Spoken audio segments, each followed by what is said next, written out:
What's up, guys, and welcome back to episode 13 of our So Rare Road to Glory series. And today we are going to be talking through our game week results for game week 385, 386, and then also our upcoming lineups for game week 387. Hope you enjoy, and let's get into the video. So, we did have quite a good game week in 385. We picked up Tim Parker basically for this game week as we didn't really have any options. So we needed to buy someone to actually put out a lineup, and yeah, he scored, which managed to get us 262.10 points.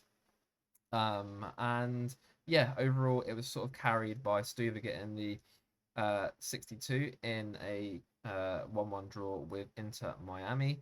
Um, yeah, I mean, he's one of the best keepers, sorry, for AA. Made lots of saves, which is good. A couple of diving saves as well. A little bit of accurate passes and accurate final thirds.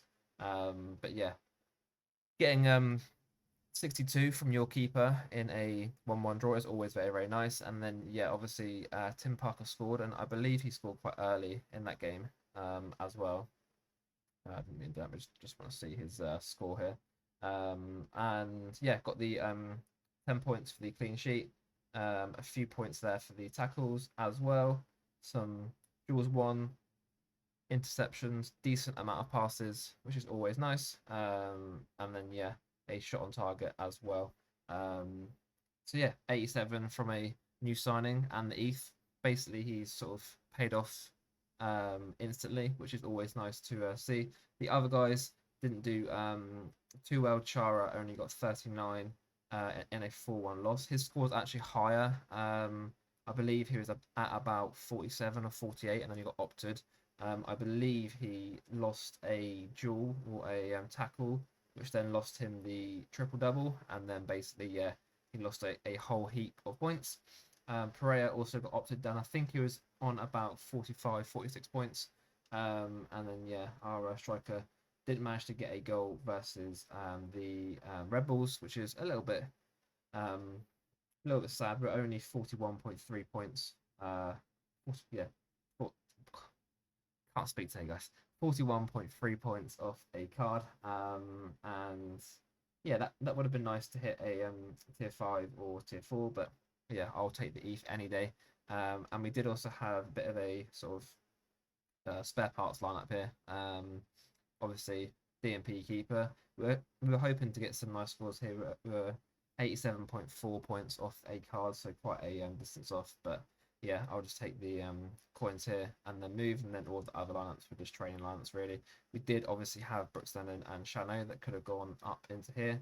I didn't actually check how much we would have gained here, so what's that, like 50, like 47 points. And the forward couldn't have been swapped anyway, so yeah, we wouldn't have hit anything anyway. But yeah, they were my lineups for game week 385. And then game week 386 was the midweek just gone. We only had a 4-man lineup, and if you sort of know my history of 4-man lineups, we just never hit anything, and that trend has continued, unfortunately. We did have a sort of fairly good lineup going here. Shano got the last man tackle against Charlotte.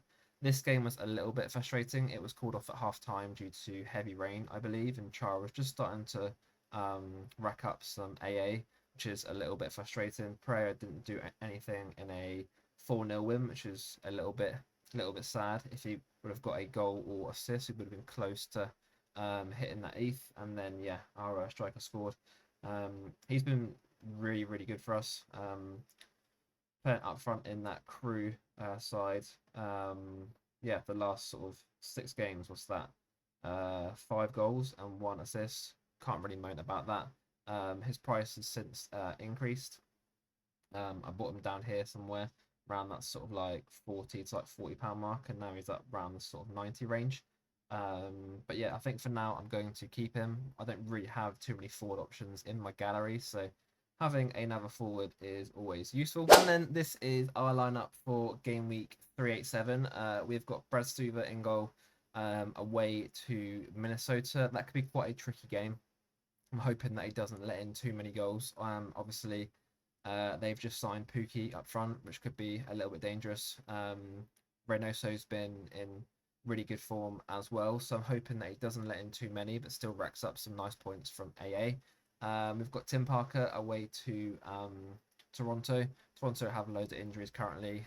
They're in a bit of a state, so I'm hoping that they can keep the clean sheet there away from home, and he can get some decent points from tackles and interceptions and duels won, etc. Pereira is away from home against Salt Lake. Hopefully he can get around that sort of 50 to 60 point mark. His scores have been a little bit up and down. If we just have a look at him, I'll have to do it on here, won't we?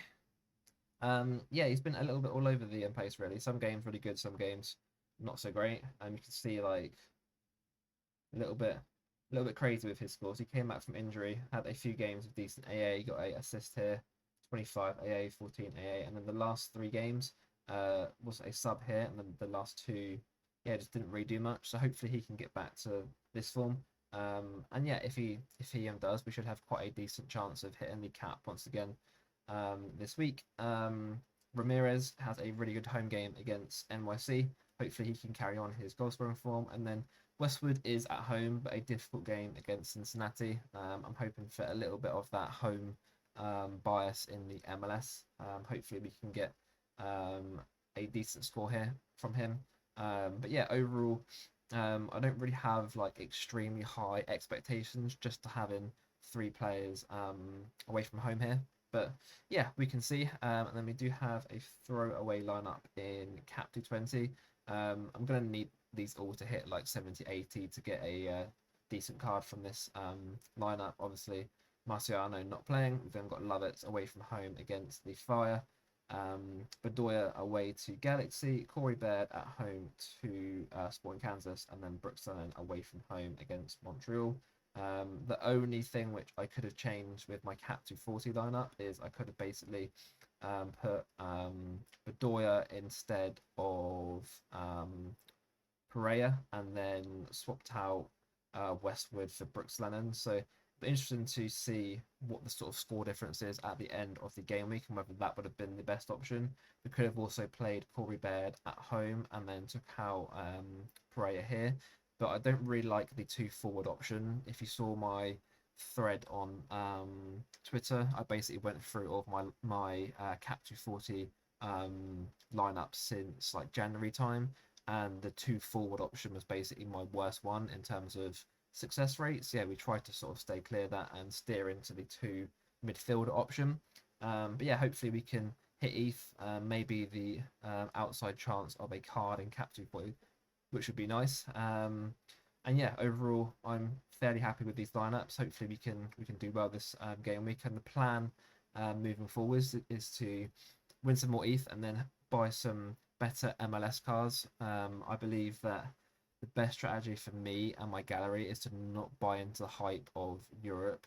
I do have about 15, 16 cards. You can see some of them down here in the training teams. But yeah, I shouldn't really need many more. I probably will have to buy a few in like the sort of Christmas, January period. But I feel like buying some better players in the MLS now, strengthening there, is probably the better strategy for me. And I think a prime example of that is someone like Christian Roldan.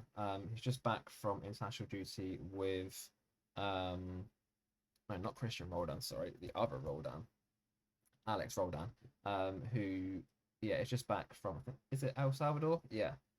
Had some decent games to them, to be fair.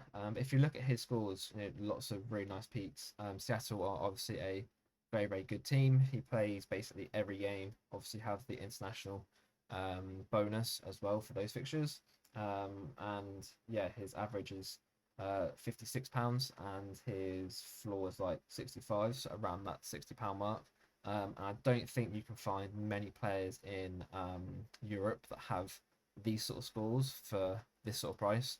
I know that obviously the players in Europe are going to have more fixtures. I believe that MLS only has about 14, 15 games left. But I feel like getting a player of this quality who's also under contract till next season, around that £60 mark is just too good for me to sort of turn down. So we're going to be hopefully bringing in a few new faces like him to actually strengthen the gallery, and then we can then enter, I think, some stronger lineups into like cap 270, and then try and actually win some cards and strengthen the gallery that way, rather than buying players in the hype for Europe, paying what I think is some higher prices than what they should be. And then yeah, we can see how that goes. Maybe that's the wrong sort of thought process. Maybe I should have been a little bit more prepped and sort of bought players a little bit earlier for Europe. But yeah, we can see how it goes. And then just a quick thank you to everyone that has subscribed to the channel. We're currently sat on 73 subscribers, which is great. We've increased roughly by like 10 every week, which is really good progress. Hopefully that can continue and we can get towards that 100 mark. Next week we're going to be doing some more RTG style videos, and some more which are sort of based around strategy and picking players for the upcoming seasons, and just yeah, all things so rare really. Thanks for watching. Make sure to like and subscribe, and if you've got any questions, just pop them in the comments.